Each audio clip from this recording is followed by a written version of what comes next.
This video is brought to you by SoccerPro.com. Be sure to visit SoccerPro.com for all the latest soccer gear at everyday low prices with no membership fees. Don't forget to use coupon code SR4U at checkout for $10 off a $75 purchase, plus free shipping within the US. Hey guys, Josh from SoccerReviewsForYou.com bringing you an unboxing video of a pair of Mizuno Wave Ignitus 2 in soft ground in the white, red, and black colorway. Very cool shoe, the Mizuno Wave Ignitus. Has been around for a little while. This is a soft ground version, so you get the little stud wrench here.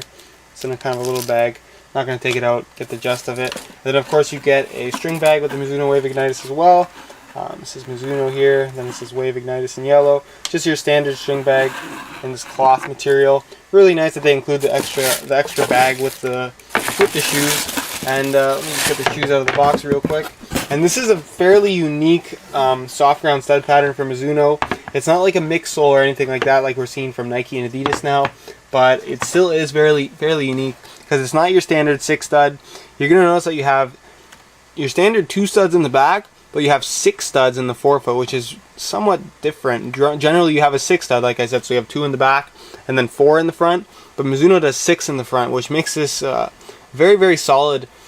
Even on softer ground, there's plenty of stability simply because you have these extra studs under your feet in the forefoot, and they're all metal. There's no plastic ones other than the support stud in the middle here. You can see that they are all screw-ins, and the sole plate itself is slightly different than the standard Mizuno Wave Ignitus in the firm ground stud pattern. You notice that there's also these kind of 2 little cut-off studs here in the heel. They're like these slightly cut-off bladed studs in plastic. I'm not sure why they're there. They do look cool, and that's why they put that there. And then you can see that you have the Mizuno Wave technology running through the heel for that extra padding, which again, it's a little bit different than the standard Wave Ignitus firm ground stud sole plate. But as far as the shoe itself, like I said, this is the white, red, and black colorway. And there will be links on the website to purchase this particular shoe. You can get it for about $158 plus shipping. You're going to have to order it out of Europe. But trust me, this is one of the best sites to order from Europe to North America. They ship for only about $12 to North America, and they ship really quickly, like around 5 days. And very reliable site. And if you are interested in getting a pair of Mizuno Wave Ignitus 2s in either the soft ground or the firm ground stud pattern, like I said, those links will be on the website. There'll be links in the description right to the review pages for both of these shoes, and you can pick them up for about $158. But if you want a pair, I suggest jumping on it right away because they're not going to last long. But as far as the shoe itself, this is probably one of the most unique soccer shoes on the market. The only shoe that really comes to mind that matches it in terms of just being totally out there and as far as design and what's actually on the shoe, for me, is the A6 Elite Little Tigre R5. But this is just as crazy as far as design goes, and it's been around since 2010, so it just goes to show how modern and how far ahead of its time this particular shoe is. But if we talk about the front of the shoe, one of the main attractions here is this little pad here on the instep, which is called the Mukaiten panel. And the concept behind this is you see these dipping free kicks that Ronaldo takes. A lot of these guys, kind of one of the sponsored players by Mizuno is Keisuke Honda, who's a Japanese player. You see him take a lot of kind of these dipping free kicks that are somewhat unusual, and the ball bobbles and swerves and dips kind of randomly. That's what this pad is designed for. It's kind of very sticky against the ball, so if you do strike it properly, it's going to allow for that no spin. Not necessarily a better effect, but it's a little bit easier to get the effect, I find, when using this particular shoe. And then on the front here you have what is called the Bio Vamps, or with the Bio panels, if you will. And these are these very hard rubber. It's a very hard rubber. It's not super abrasive on the ball, but they're very rough. So there's a lot of texture here, so when you do strike the ball, it does add that kind of extra effect on the ball, but also makes for a very solid kicking surface. This rubber is very hard, like I said, so you're going to really be able to get this very hard impact on the ball with plenty of protection. Also very protective shoes because of all of this rubber covering the front of the shoe, which just feels very unusual. The shoe itself is just crazy. And then of course the front of the shoe here is kangaroo leather.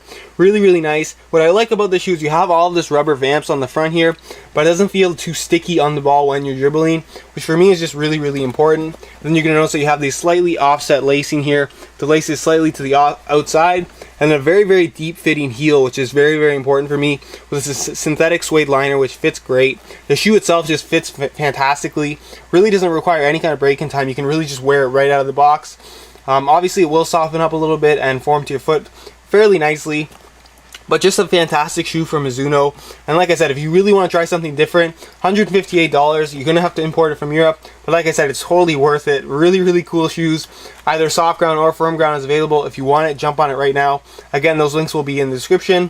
Also, keep in mind that the Mizuno Wave Ignitus 2 is one of the most durable shoes on the market. I've had a pair of Mizuno Wave Ignitus 1 as well as the 2s, and they honestly are just indestructible. There's nothing you can do to these things to break them. They really just last forever, given that you're going to be wearing them on firm ground surfaces or natural grass surfaces. Wearing them on turf obviously will have an impact on durability, but they're just super, super durable, super, super well-made shoes, and Mizuno just has that reputation for building really high-quality products. But that's pretty much it, guys, as far as the Mizuno Wave Ignitus 2 and soft ground unboxing goes. Like I said, if you want to check out the high-quality pictures, which really do the shoe justice as to how cool it is and how spacey it does look in person, there will be a link right to the review page on my website. Go ahead and check out the review page for the soft ground as well as the firm ground if you are looking for those particular buy it now links. Those links will be in the description. Again, you'll also find the full written review for the firm ground version, and expect to see the full written review for the soft ground version up in a few weeks or so, guys. But like I said, in the meantime, go ahead and check those out. If you do want a pair, I recommend purchasing them right away, because once they're out of stock, they're out of stock. So get on that if you are interested in getting a pair. In the meantime, if you have any questions related to the video, go ahead and leave a comment down below. And any questions not related to the video, go ahead and leave that on my Facebook page. There will be a link in the description to that as well. And as always, guys, thanks for watching.